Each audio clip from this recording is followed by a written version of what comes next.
jazz guitarist? Larry Tamanini here with my partner, Hershey the dog, aka Kenny Wayne German Shepherd. LT Jazz Guitar under 5 minutes. Hey, what's up? And you know what grinds my gears as a jazz guitar player and an educator? It is the overimportance of 2-5-1 ideas. I have a lot of students that ask me to teach them 2-5-1 ideas. I have a lot of students, when I ask them what they practice, they tell me I play a lot of 2-5-1 ideas. Okay, that's cool. Well, what about the 5 of the 2? What about the 5 of the 5?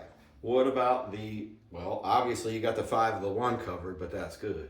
You know, if you really want to learn jazz guitar, it's so much more than 2-5-1, even though 2-5-1 is so important. But think about it. How many tunes are there where there's just like a long enough, you know, you got like Honeysuckle Rose, a Scrapple from the Apple, maybe Speak Low.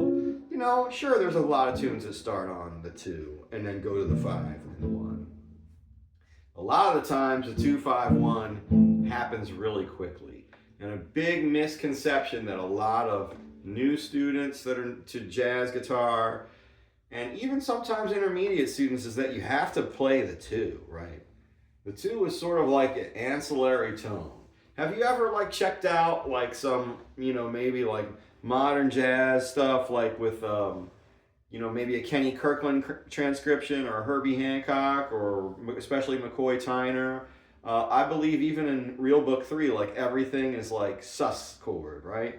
And like that would be more like that. And there's nothing wrong with thinking about that 2 chord as just like a sus going to the 1. I do it a lot too, just to break up that 2-5-1 sound.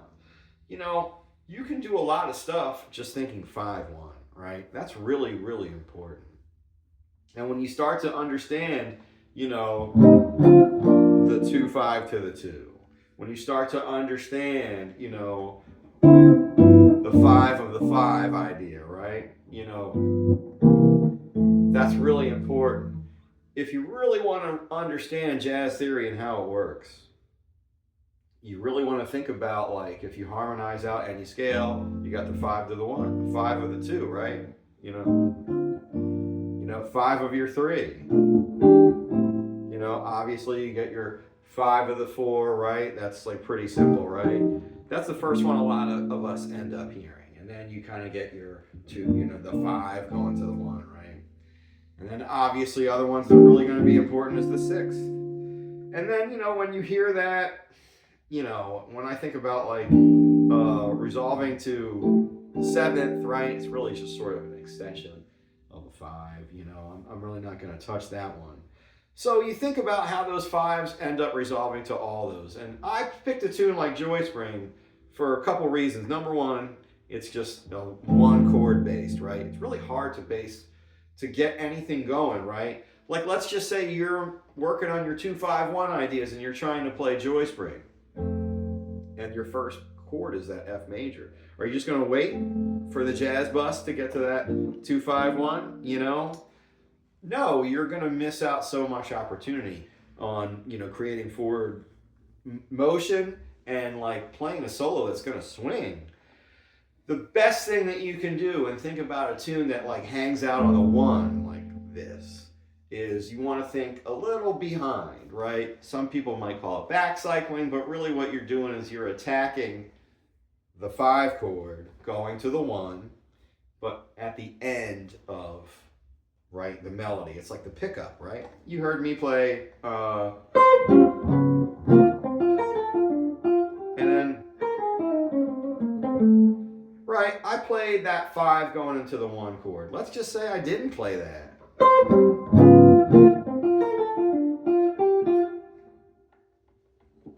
Right? And then you start for that 1, like, whoa, you're missing a big opportunity to create some tension, right? And again, in a tune like Joy Spring, you're thinking about like, not just the 2-5-1 and F, right?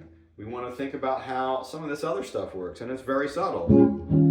Hey, I have this B flat to E flat, right? Is it my 2-5 going to A flat? Not really. It's my 2-5 going to my 3-6 that's going to take me there, right? So I'm really thinking about a couple little 5 chords going to the 1. Now, am I just going to wait for those chords to go by? Am I just going to recycle an idea? Whoops, what am I going to play? Right? No, that doesn't work. At some point, I'm going to have to charge up that 5 chord to really make it happen. You know, I played...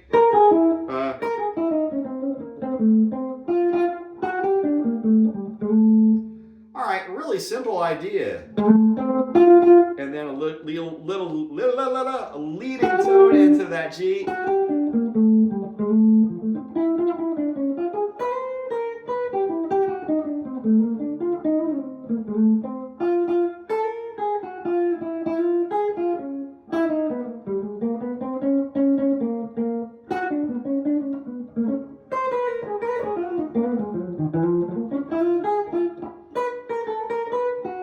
Right, and then I'm getting into the bridge, right? What I really tried to do there is, you heard, I didn't want to comp.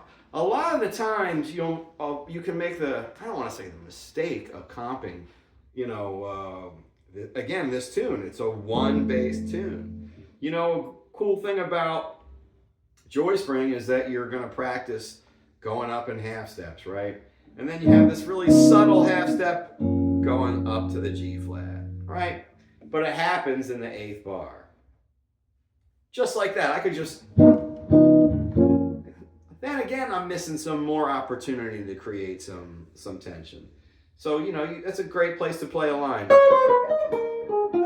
And then you can comp right over that major chord, because a major chord's a resolution tone.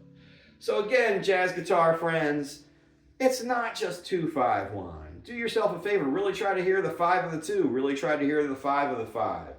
If you're practicing 2-5-1s, that's great.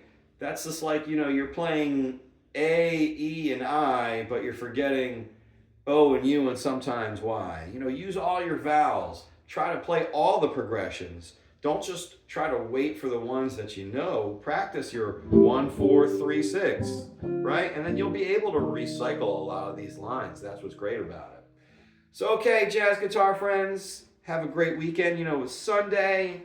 I hope everybody's having a relaxing day and a nice weekend. Great start to this next first full week in March. All right, keep swinging in spring. Bebop!